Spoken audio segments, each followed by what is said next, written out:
Boa noite. A relação entre Brasil e Estados Unidos é uma das mais antigas do continente americano. A partir do final do século XIX, os Estados Unidos passaram a exercer forte influência na Bacia do Prata, Argentina, Paraguai e Uruguai, principalmente Brasil, por conta de interesses econômicos e geopolíticos.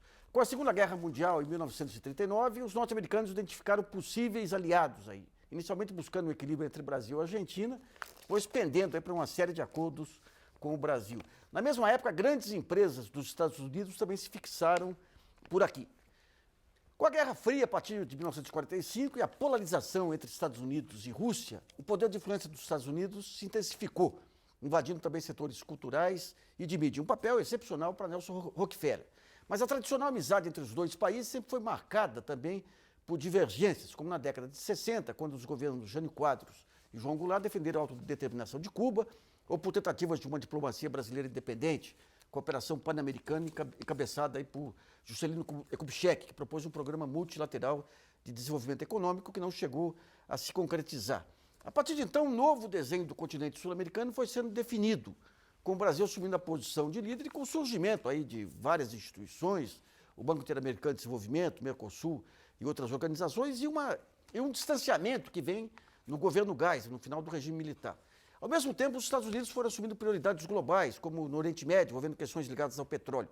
Com o fim da Guerra Fria, a América Latina deixa de ser a prioridade estratégica, porém ainda com fatores relevantes para a política externa dos Estados Unidos. Diante disso, a pergunta que se faz é como essa relação fica daqui para frente. O Brasileiras.org de hoje discute a relação diplomática entre Brasil e Estados Unidos. Vamos tentar aí um levantamento histórico da visão norte-americana sobre o Brasil, as nuances da diplomacia dos Estados Unidos e seu Departamento de Estado e as expectativas em relação ao novo mandato do presidente Barack Obama. Para debater o assunto, recebemos no nosso estúdio de São Paulo Geraldo Zarca, que é professor do Departamento de Relações Internacionais da PUC São Paulo, e André Araújo, consultor de empresas americanas no Brasil e ex-consultor do International Republican Institute, braço externo do Partido Republicano. E em Brasília recebemos Carlos Henrique Moge de Abreu e Silva, diretor do Departamento da América do Norte do Itamaraty.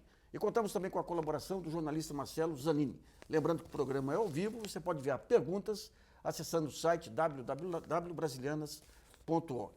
Nesse primeiro bloco, vamos a um rápido balanço histórico da geopolítica, dos fatores que permearam a relação Brasil e Estados Unidos e quais os traços que permanecem atualmente. Eu começaria com o André Araújo. André, para você dar um panorama de fundo, como que você vê esse histórico rápido aí da relação Estados Unidos-Brasil?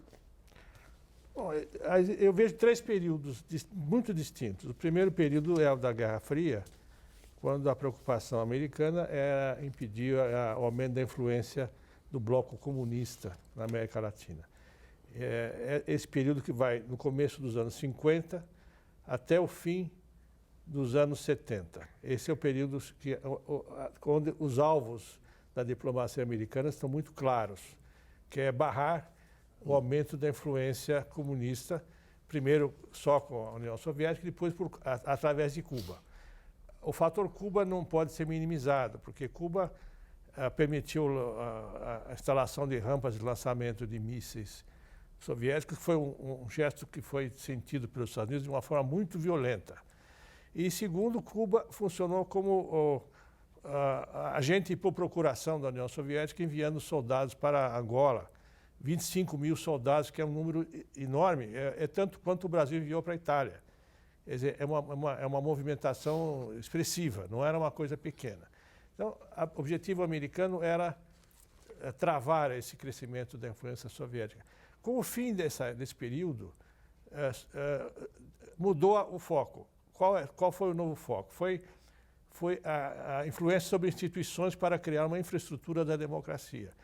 Essa expressão foi usada na inauguração, na fundação do National Endowment for Democracy, que é o fundo que os americanos criaram em 83, que foi lançado no Palácio Westminster, na presença de Reagan, que foi o incentivador, e da primeira-ministra Thatcher.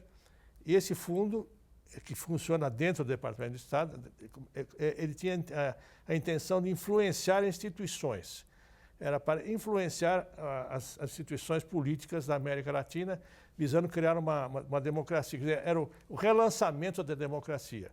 Aí começou-se a influenciar movimentos que substituíram as ditaduras dos anos 70, 60 e 70. Né? Esse fundo foi criado desde então, funciona até hoje. É um fundo interessante porque ele não é grande, mas ele tem muita capilaridade. Quem são os braços principais dele aqui? Os braços principais são o Instituto Republicano, que é do Partido Republicano, e o Instituto Democrata. São dois institutos. Mas digo, no Brasil especificamente tem tipo Tem um ZAID? programa só no Brasil. Em Cuba tem 13 programas hoje, e na Venezuela tem 27 programas. São oficiais, são programas oficiais que os países aceitam, não há nenhuma restrição. Cuba, por exemplo, tem ótimos programas desse instituto, não é? do National Endowment Democracy, não é do republicano. Então, essa fase é a fase de influenciar instituições. É uma fase diferente da Guerra Fria. Hoje, essa fase também acabou. Hoje o interesse americano é muito mais comercial, menos político e mais comercial, com esses tratados de livre comércio que já existem com o Chile, a Colômbia e Peru. E através desses tratados, criar um novo bloco, que seria uma mini-ALCA, que é a Aliança do Pacífico. É o México com o Peru, com a Colômbia e com o Chile, como sendo parceiros prioritários dos Estados Unidos. Quer dizer, o Brasil não está porque o Brasil não quer, não que os Estados Unidos não queira. É que o Brasil tem outra visão, outra opção e trabalha numa outra vertente. Não é? Então, esse é o momento atual da diplomacia americana. É bem low profile, é bem menor o papel da diplomacia do que foi há 50 anos. Bom, professor Geraldo Zarran, como que você vê, então, esse histórico aí dessas relações? Eu gostaria de ressaltar, pontuar algumas coisas. Concordo nas grandes linhas do que traçou aqui o André, mas o ponto é que, durante os anos 60 e 70, principalmente após a Revolução Cubana em 59, a opção norte-americana foi por financiar governos ditatoriais que se alinhassem com os interesses do país. Né? Então, essa opção por combater o comunismo foi uma opção por colocar homens fortes ao longo da América Latina. Isso, num período seguinte, causa problemas aos Estados Unidos. E aí acho que a gente tem que pontuar também algumas outras coisas dessa transição dos anos 80 para o começo dos anos 90. Você tem, sim, uma transição por instituições mais democráticas, mas, ao mesmo tempo, você tem as crises das dívidas dos países latino-americanos. Né? Esse é um período de influência muito forte dos Estados Unidos, tanto de alguma maneira influenciando essa transição política, mas principalmente colocando constrangimentos econômicos, né, nos programas de renegociação de dívida. O período que se abre na década de 90, com o fim da Guerra Fria, principalmente por não haver mais essa alternativa soviética ou esse contraponto para fazer algum balanceamento, é um período de extrema influência dos Estados Unidos na região. Né? O problema qual foi, da perspectiva norte-americana? Essas sociedades não se modernizaram, você tem crises incisivas, né, em vários dos países, o que leva a um surgimento de governos de esquerda, a partir do começo dos anos 2000, você pode ver pelo continente inteiro, que não são mais alinhados com os interesses norte-americanos. A grande maioria deles não estão mais alinhados. Então, você tem uma alternativa genuína, governos defendendo princípios de desenvolvimento econômico, de desenvolvimento social diferentes. Né? Atualmente, eu diria assim, o grande interesse dos Estados Unidos na região é comercial, mas você também tem dois outros pontos. Né? O problema da imigração, né? Principalmente na América Central, no México. Esse é uma grande questão para o governo americano. E o narcotráfico. Né? São os dois, acho que são os três eixos aí, comercial, narcotráfico e imigração, e o que um pouco você também tem de relacionamento entre o problema do tráfico e o financiamento a grupos terroristas, né, que vira e mexe aparece no discurso. Tá, eu queria ver com o Carlos Henrique, do Departamento de América do Norte do Itamaraty. O Carlos Henrique, quando a gente pega no pós-guerra para cá, a gente tem aqueles períodos de aproximação, de acordos, de plano SALT, plano... Depois tem tentativas do Brasil de virar gente grande, com a Operação Pan-Americana, nos anos 70 também, com os chamados babudinhos do Itamaraty. Depois, como que você vê essa relação de namoro e rompimento? Em que pé que nós estamos hoje? Bom, obrigado, Nassif, pelo convite. Enfim, olha, eu diria o seguinte, durante 150 anos, sem dúvida alguma, a relação entre os Estados Unidos e a América Latina foi uma relação assimétrica, em que os Estados Unidos eram um país hegemônico na região. Isso mudou completamente nos últimos 20, 30 anos, talvez, e o que se observa hoje em dia é uma relação bastante diferente. O mundo mudou completamente, o mundo bipolar, o unipolar, a Guerra Fria ficaram para trás.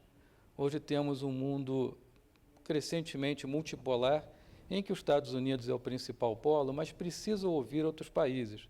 Os outros polos, entre os quais está o Brasil. Os Estados Unidos mudaram, um pouco é uma decadência relativa, né?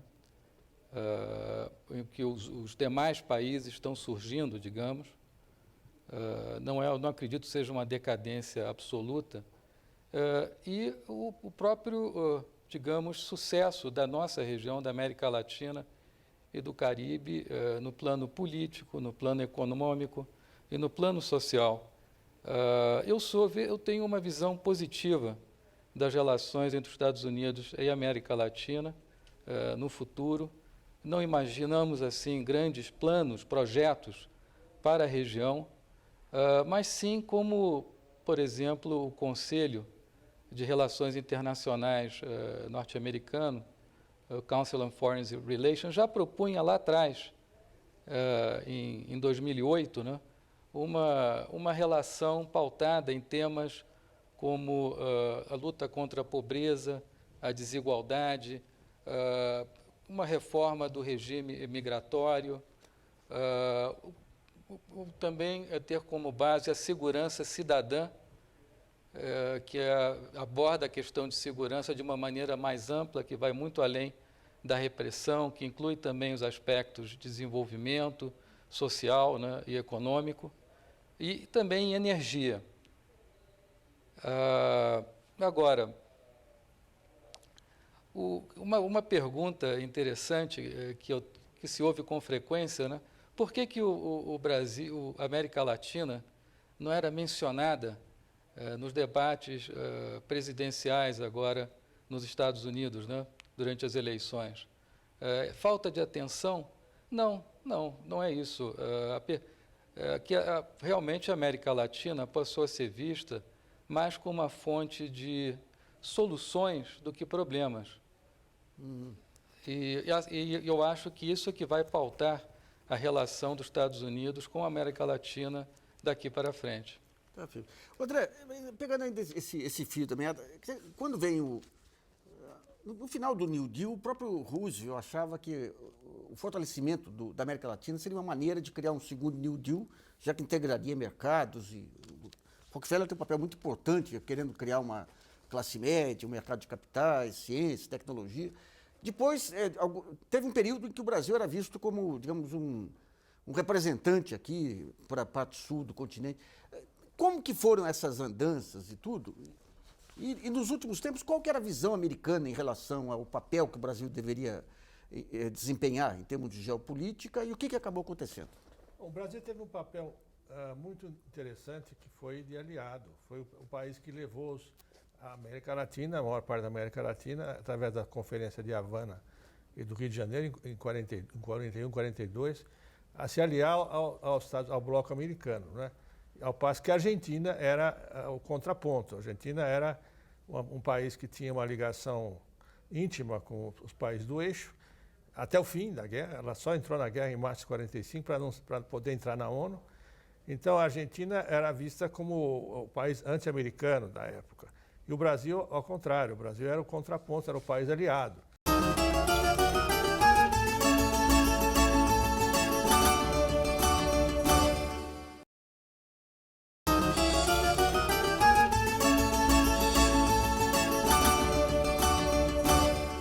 Dentro dessa visão geopolítica americana, durante algum tempo, o Brasil foi reservado o papel aqui de ser uma espécie de representante aqui no sul do continente.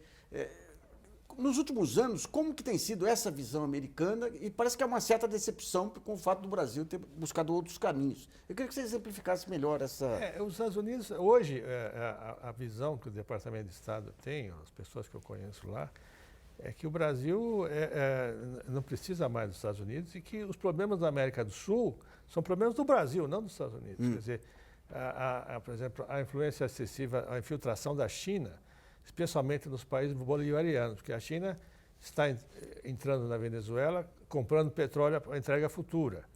Já deu 32 bilhões de dólares para isso. Está abrindo muito crédito para a Argentina. São países que não têm mais rating, né? Argentina, Chile, Venezuela, Equador, Bolívia não têm acesso aos mercados de capitais. Eles não têm rating mais. São países que viraram as costas para o mercado de capitais. Então, a China entra nessa fresta com o pior tipo de crédito, que é um crédito que não é livre, né? Ele é vinculado a uma entrega de mercadorias. Então, a China está abrindo muito crédito à Argentina, já adiantou ao Chaves 32 bilhões de dólares para a entrega de petróleo em 10 anos, quer dizer, ele está amarrando a entrega de matéria-prima através de crédito. Então, esse é um problema que os Estados Unidos estão enxergando, mas eles acham que é do Brasil esse problema, não é deles. Que não afeta os Estados Unidos isso. Pelo menos a curto prazo, não há um risco. Os americanos estão tentando se ficar independentes em energia. A Venezuela continua entregando 1 milhão de barris por dia, como entrega há 30 anos, a mesma quantidade, e nem pode deixar de entregar, porque ela tem as refinarias dela nos Estados Unidos. Então, eles acham que o Brasil devia estar preocupado com isso, e não eles. Não é? Que a China está aumentando a sua influência lentamente na América do Sul, nas brechas desses países bolivarianos. Bom, o jornalista Marcelo Zanini tem uma questão enviada por um telespectador. Lembrando que o programa é ao vivo e as perguntas devem ser enviadas pelo site www.brasilianas.org. Marcelo. Nassif, tem uma pergunta aqui do Alexandre César Weber, ele é de Santos, aqui do litoral sul de São Paulo, ele fala exatamente sobre a China. Ele pergunta aqui, por que os Estados Unidos não estabelecem com o Brasil uma parceria realmente boa para os dois? Ele pensa que se houvesse essa união comercial de toda a América, seria um contrapeso necessário à expansão chinesa na Ásia? Ele pergunta se vocês concordam, se os nossos entrevistados concordam com essa afirmação. Vou perguntar para o professor Geraldo, então. Na verdade, a gente tem duas respostas aí. Uma é que essa questão de que os Estados Unidos considera a entrada da China na América Latina um problema brasileiro, não é exatamente isso, né? Se você pegar as últimas iniciativas comerciais norte-americanas, o exemplo da parceria transpacífica, né, chamada TPP, ela também inclui os países pacíficos da América Latina, né, Chile, Peru. E é lógico, essa parceria especificamente está mais voltada para a Ásia, para o Sudeste Asiático, uma tentativa de circundar a China, né, evitar a expansão comercial chinesa. Então eles estão preocupados aí nessa linha assim, e tem algum tipo de influência para evitar a expansão chinesa no continente. O outro ponto é que a integração comercial entre o Brasil e os Estados Unidos não ocorreu no final do governo Fernando Henrique, no começo do governo Lula, o projeto da ALCA, né, como o telespectador pergunta, porque não foram identificados ganhos suficientes para os dois lados, no caso, né, tanto para o Brasil quanto para os Estados Unidos, para que um acordo desse saísse. O Brasil é um parceiro muito diferente dos outros parceiros latino-americanos, né? O México já está integrado, a América Central já está integrada com a economia norte-americana, alguns países na América do Sul têm acordos, o Chile particularmente, Colômbia acabou de assinar um, mas o Brasil tem uma economia de escala muito diferente, tem interesses industriais, tem interesses agrícolas muito diferentes do que o resto dos países no continente. Então essa tentativa de acordo foi contencioso e, na verdade, nenhum dos dois lados, os norte-americanos também tiveram problemas com o seu setor agrícola, tem até hoje para conceder concessões ao governo brasileiro, e o acordo não saiu. Então, não existe um acordo total no continente, porque a negociação é muito mais sofisticada do que possa parecer. Eu queria perguntar para o Carlos Henrique, lá em Brasília, com o segundo governo Obama, pode esperar alguma mudança? Eu queria que você também destrinchasse um pouquinho o que foi, desde o governo Bush até o governo Obama, o que mudou nas relações Estados Unidos-Brasil, na diplomacia americana, ou se há um fio condutor que independe de governos?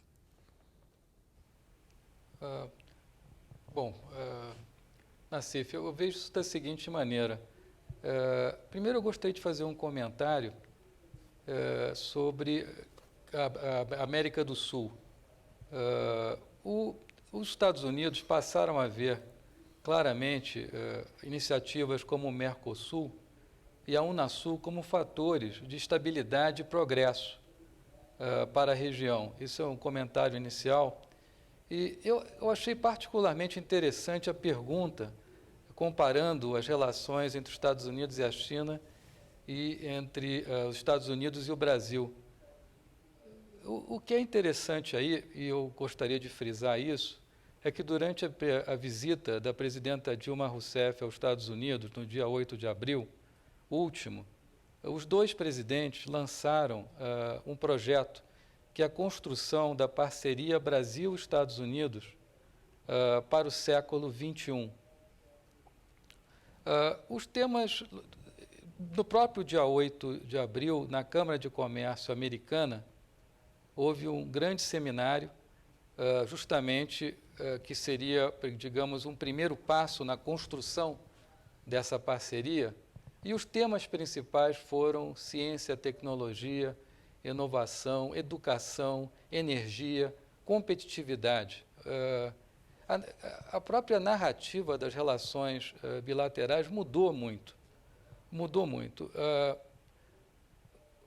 Durante o governo Bush, na realidade isso é um processo, né, Nassif? Eu acho que, claramente, o sucesso do Brasil, no ponto de vista político, econômico, social, nas últimas décadas, né, realmente tornou o Brasil um interlocutor diferenciado para os Estados Unidos. Os Estados Unidos não veem necessariamente o Brasil como interlocutor só para temas da América Latina, mas até para temas globais. Durante a visita da presidente Obama ao Brasil no ano passado, foi lançado um diálogo de parceria global entre o Brasil e os Estados Unidos, que justamente, e a escolha desse nome não foi por acaso, justamente para simbolizar esse novo momento nas relações bilaterais, que é muito de igual para igual. Eu dou um exemplo, eu achei muito interessante também um comentário sobre o funcionamento do Departamento de Estado, né? E eu daria um exemplo prático. Em outubro passado, houve a quarta edição do Diálogo de Parceria Global. Houve 2 dias, na realidade, 2 dias de duração. No primeiro, foram os nossos subsecretários que cuidam da Ásia, Oceania, África e Oriente Médio.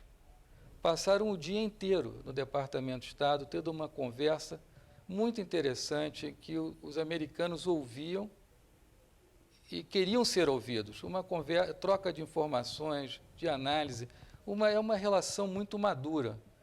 E no dia seguinte, o chanceler, o embaixador Antônio de Aguiar Patriota, se reuniu com a secretária de Estado, Hillary Clinton, por quase 2 horas, e falaram sobre os temas candentes, realmente, da agenda regional, global e internacional. É uma relação que, hoje em dia, é madura e fruto da própria confiança recíproca.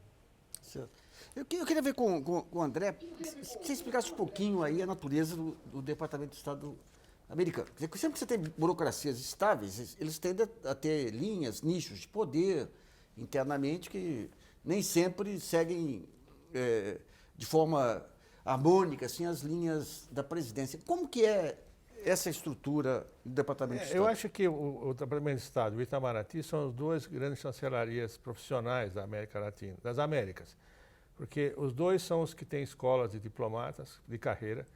O Departamento de Estado tem o Foreign Service Institute, que é de 1916, e o Itamaraty tem o Rio Branco, que é de 46, são escolas profissionais. Outros países não têm. O nível do Itamaraty, o nível do Departamento de Estado são mais altos como chancelaria. Agora, o Departamento de Estado tem uma influência muito forte dos democratas, né? Quer dizer, considerado ideologicamente mais ligado aos democratas. Independentemente do governo. Do governo, o think tank, o pensamento estratégico mas geopolítico seria no Conselho Nacional de Segurança, que é uma outra instância também de decisões que não são diplomáticas, mas que afetam a estratégia geopolítica geral dos Estados Unidos, né, que funcionam de forma totalmente separadas, né? Então, o Departamento de Estado ele é mais institucionalizado do que simplesmente ele é uma instituição realmente muito forte nos Estados Unidos. Independe de governos. Ele é uma instituição de Estado, né? Ele independe do momento de quem é o presidente, né? Ele tem uma vida própria. Pois não. Acho que a comparação histórica entre o Itamaraty e o Departamento de Estado ilumina um pouco nesse nosso pensamento, mas eu me arriscaria a dizer que o Itamaraty tem uma presença e uma influência muito maior no governo brasileiro, pela força da sua instituição, pela sua relação com os outros ministérios, do que o Departamento de Estado no governo dos Estados Unidos, né? Na verdade, o que o André ressaltou, esse fato de que o Departamento de Estado é visto como uma instituição democrata, ou mais próxima... Um viés.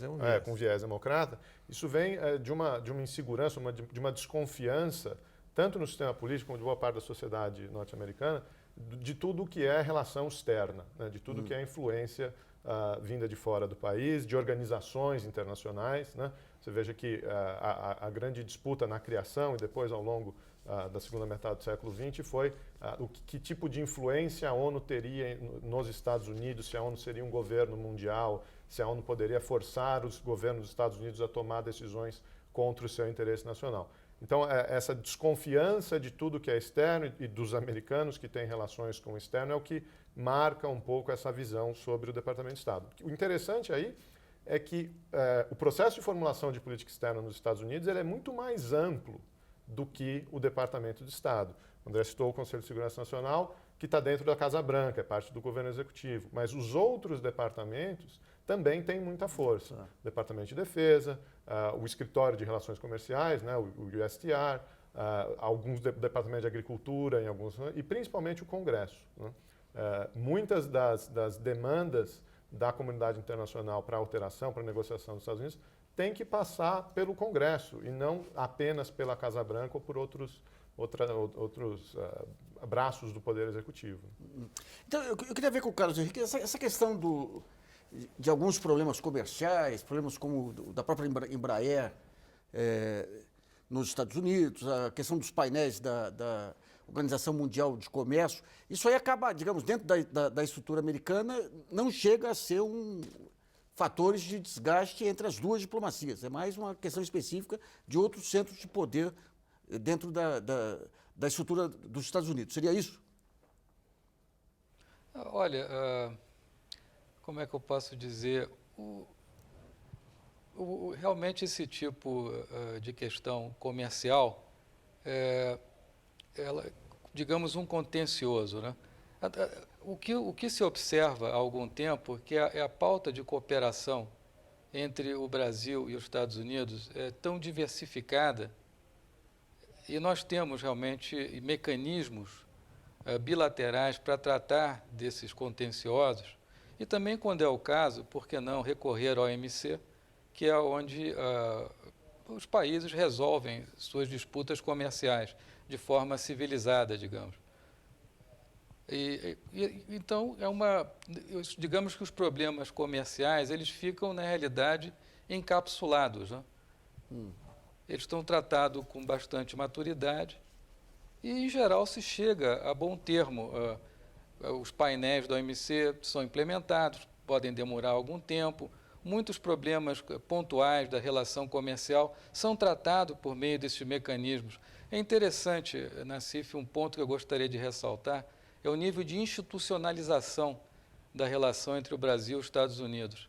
É claro que o Conselho de Segurança tem um papel de coordenação fundamental e o Departamento de Estado desempenha também um papel fundamental na relação bilateral com os Estados Unidos. Mas nós temos mais de 24 mecanismos de consulta e cooperação.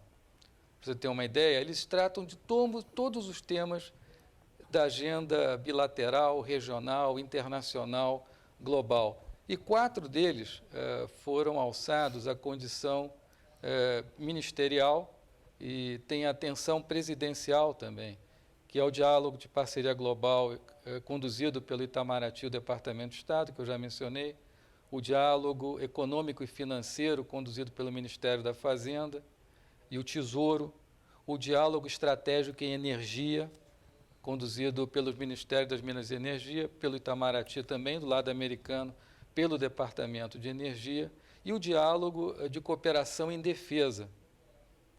Então, é uma relação com um nível de institucionalização muito grande, que é capaz realmente de lidar com essas questões pontuais de comércio de uma maneira tranquila e chegarmos realmente, num prazo razoável de tempo, a uma solução que atenda aos interesses das duas partes.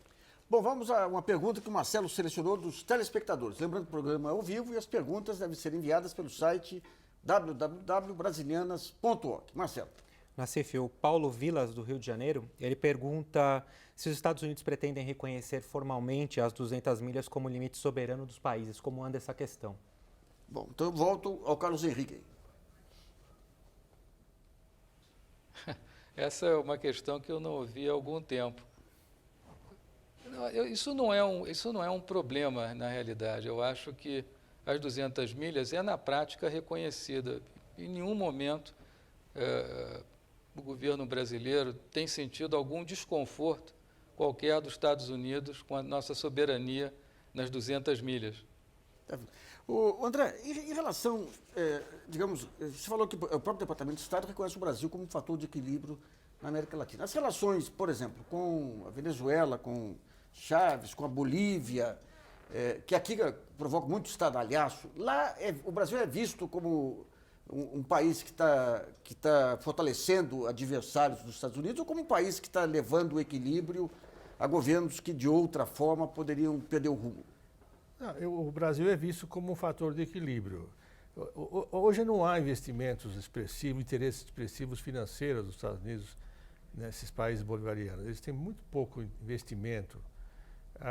De outro lado, há uma retórica que é em tom mais alto do que a realidade. No caso da Venezuela, a Venezuela ainda, os Estados Unidos é o maior parceiro comercial da Venezuela. A Venezuela tem muito investimento nos Estados Unidos, que é a Citigo, a empresa que pertence à PDVSA, ela tem 14 mil postos, ela tem um terço do suprimento de combustível no sul dos Estados Unidos.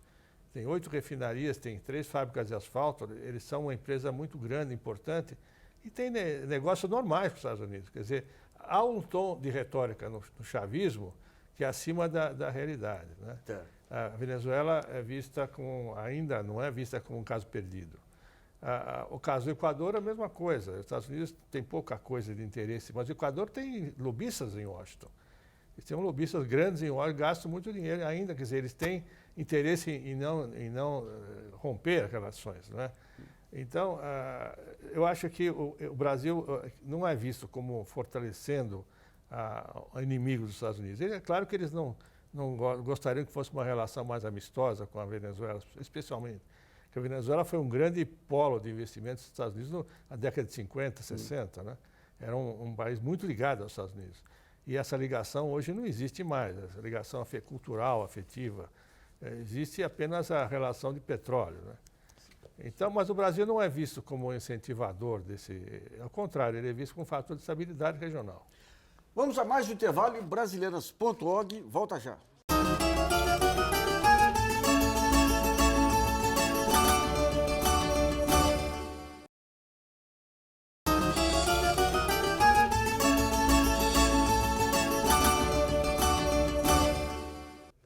Brasilianas.org está de volta hoje com o tema relação diplomática entre Brasil e Estados Unidos. Nesse último bloco, vamos discutir o peso das questões comerciais na diplomacia e as principais diferenças entre a política externa de Lula e de Dilma Rousseff. Eu queria antes ver com o Geraldo, você falou que o observatório que vocês têm dos Estados Unidos está publicando um texto sobre as 200 milhas. Isso, na verdade é sobre a ratificação do Tratado de Direito do Mar, que está pendente no Senado dos Estados Unidos faz algum tempo.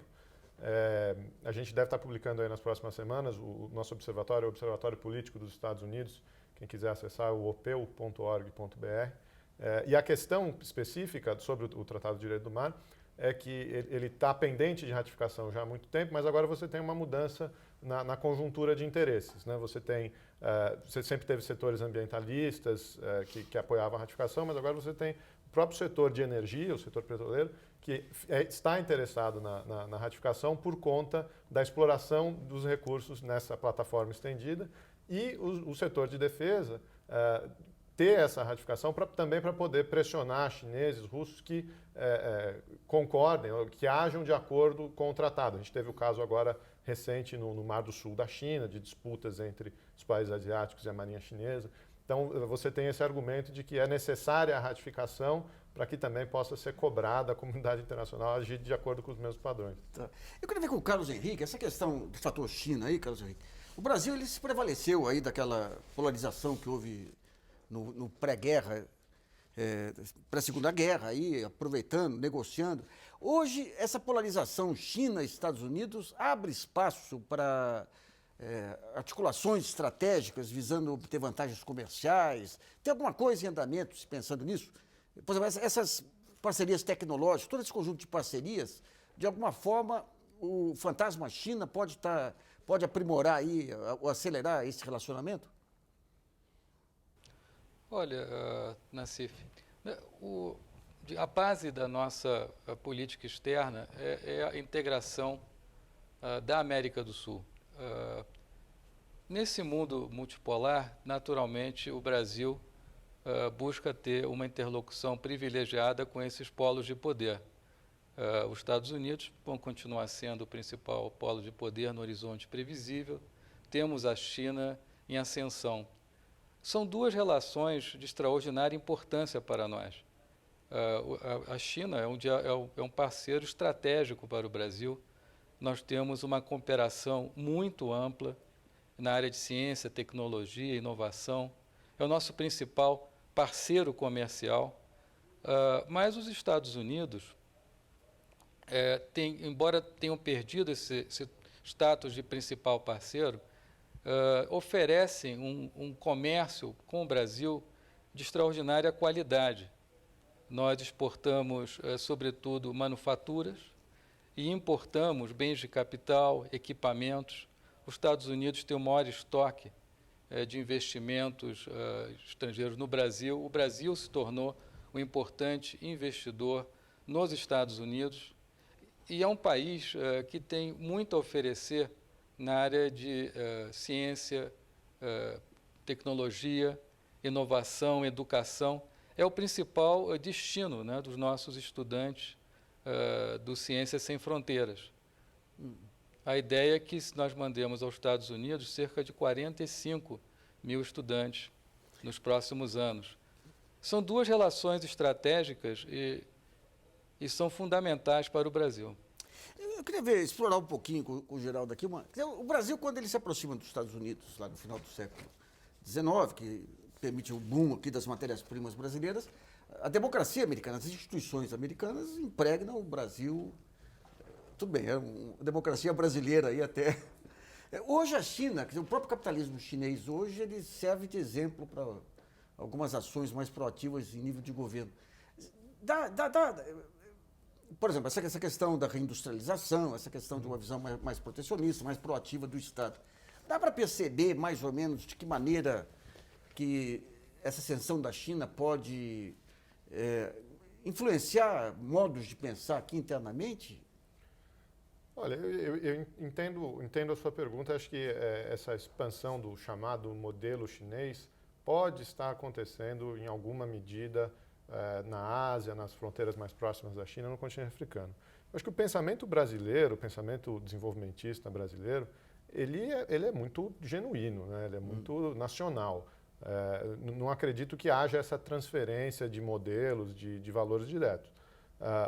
Acho que o que o ministro Carlos Henrique colocou, que é muito sensato, né? O modelo de interação internacional brasileiro, ele é aberto para diversos parceiros. Então, nós temos relações estratégicas com os Estados Unidos, temos relações estratégicas com a China e teremos relações estratégicas com qualquer parceiro que nos seja benéfico. Acho que é um pouco essa linha que nós temos seguido. André, você que tem contato com as empresas estrangeiras, durante alguns anos, aí nos anos 90, se pensava que a mera atração do investimento estrangeiro permitiria o país alcançar o desenvolvimento. De um tempo para cá já se pensa em outras contrapartidas aí, o próprio caso aí do setor elétrico agora, de você tentar criar competitividade reduzindo margem aí do setor elétrico, é um sinal disso. De alguma maneira, as empresas, o capital americano aqui, ele vê alguma mudança significativa entre o governo Lula e Dilma ou não? No momento, o primeiro mandato do governo Lula foi um mandato, um período muito bem visto pelas empresas americanas. No segundo, menos, e agora há uma certa preocupação contra o excesso de intervenção. Essa sinalização, duas sinalizações, foi a questão da Petrobras ter suspenso os leilões que tinham sido um sucesso, e segundo, agora a intervenção no setor de energia. São dois sinais, não é que ainda isso espante, mas são dois sinais que preocupam os fundos, somente os fundos, que são os investidores finais dessas empresas. Essas empresas, na realidade, têm como acionistas hoje nos Estados Unidos os fundos. E os fundos analisam também essa questão do intervencionismo um pouco excessivo do Brasil. Essa percepção está havendo agora, nesse momento, que é um intervencionismo. São desses dois episódios. É. Bom, vamos a outra pergunta selecionada pelo jornalista Marcelo Zanini. A Maria José Subtil, que é de Ponta Grossa, no Paraná, ela pergunta sobre a reeleição do presidente Barack Obama. Ela fala sobre o protecionismo, dos americanos e dos democratas americanos e pergunta quais as perspectivas desse segundo mandato do presidente Barack Obama no delineamento de um novo tipo de relação comercial entre as duas nações. Bom, Carlos Henrique. Olha, as relações, digamos, de comércio e investimentos entre os Estados Unidos e a América Latina é uma relação dinâmica. É interessante, vou mais uma vez citar o Conselho de Relações Internacionais, mas o próprio Centro de Pesquisas do Congresso americano tem apontado para esse fato, que o comércio entre os Estados Unidos e a América Latina ele é mais dinâmico do que o comércio com a Ásia e a Europa. É claro que parte de uma base diferente, mas é um dado muito relevante. O que é importante saber é se o presidente Barack Obama ele vai conseguir uma Trade Promotion Authority, que é uma autorização para negociar acordos comerciais. Isso é algo fundamental, não tanto para a negociação em si, mas o que pode prejudicar a negociação, porque para que esse acordo seja aprovado pelo Congresso norte-americano, é fundamental essa autorização, que estabelece até um mandato negociador para esses acordos. Eu não acredito que haja necessidade de algo, digamos, hemisférico, como dizem os americanos, um novo projeto ALCA no momento, até mesmo porque aquele projeto, como já bem foi dito em São Paulo, era um projeto desequilibrado, em que realmente não atendia aos interesses brasileiros. O que eu gostaria de ressaltar é que já existe nos Estados Unidos um debate importante sobre novos modelos para as negociações comerciais norte-americanas. E é um modelo, digamos, que seria adequado para países com economia maior, como o Brasil, porque os Estados Unidos têm um número significativo de acordos comerciais, mas são com economias menores ou então com países cujas economias já estão integradas na prática com os Estados Unidos. Vai ser interessante observar essa iniciativa transpacífica, o TPP, e ver como vão ser os resultados e como, finalmente, o governo norte-americano vai fazer para que esse acordo seja ratificado pelo Congresso, sem uma Trade Promotion Authority. Carlos Henrique, Agora, os princípios dessa atuação seriam quais? Abrir espaço para parcerias tecnológicas, para produtos de maior valor agregado, reduzir protecionismo. De que maneira que seria essa política especial para países como o Brasil? Não existe uma política especial. O que está em discussão é o modelo. É interessante, Nassif, quando eu estava em Washington, eu tive a honra de ser ministro conselheiro lá na nossa embaixada, eu tinha muito contato com os sindicatos americanos. E eles defendiam, quando eu cheguei lá na sede do sindicato principal, eu vi uma foto do presidente Lula, e me chamou a atenção. Aí eu conversei com os técnicos deles que acompanham esses acordos de política comercial. Eles defendem, curiosamente, um modelo muito parecido com o utilizado pelo Mercosul. Isso é algo interessante. Mas eu digo também que a questão aí é que se tem que buscar um maior equilíbrio entre os interesses ofensivos e defensivos nos Estados Unidos. Por exemplo, a ALCA. O que era do nosso interesse na área de bens manufaturados, em geral, estava na lista de exceções. O comércio agrícola estava praticamente fora. E tinha compromissos sérios na área de investimento, propriedade intelectual, regras, que realmente iam muito além do que nós estávamos obtendo em contrapartida nessas negociações. Em síntese, essa discussão desse novo modelo é que isso tem que ser algo mais equilibrado, em que não só os Estados Unidos ganhem, mas também os parceiros sintam que os seus interesses estão sendo atendidos. Geraldo, sabendo que tem toda aquela diversidade dos Estados Unidos, no Congresso, os lobbies do setor dos produtores, dos importadores, você acredita que é possível chegar a, não digo a concessões, mas a flexibilizações desses acordos comerciais? Olha, é sempre possível, né? Se vai acontecer ou não, a gente vai ter mais 4 anos agora do governo Obama para saber. Acho que 2 indicadores interessantes que a gente pode tirar. O primeiro deles é a negociação da Farm Bill americana. A Farm Bill é a lei que regula todos os programas de subsídio agrícola nos Estados Unidos. Ela é renovada a cada 5 anos. A última renovação, na verdade, a lei expirou em 2012, né? Eles fizeram uma renovação temporária até o final do ano fiscal e ela está para ser renovada agora. Por que isso interessa ao Brasil? Porque várias das disputas comerciais do Brasil na OMC, especificamente a disputa do algodão, os programas de subsídio que foram questionados pelo Brasil na OMC são legislados pela Farm Bill, né? Então, já existe alguma movimentação nos Estados Unidos para que esses programas sejam refeitos.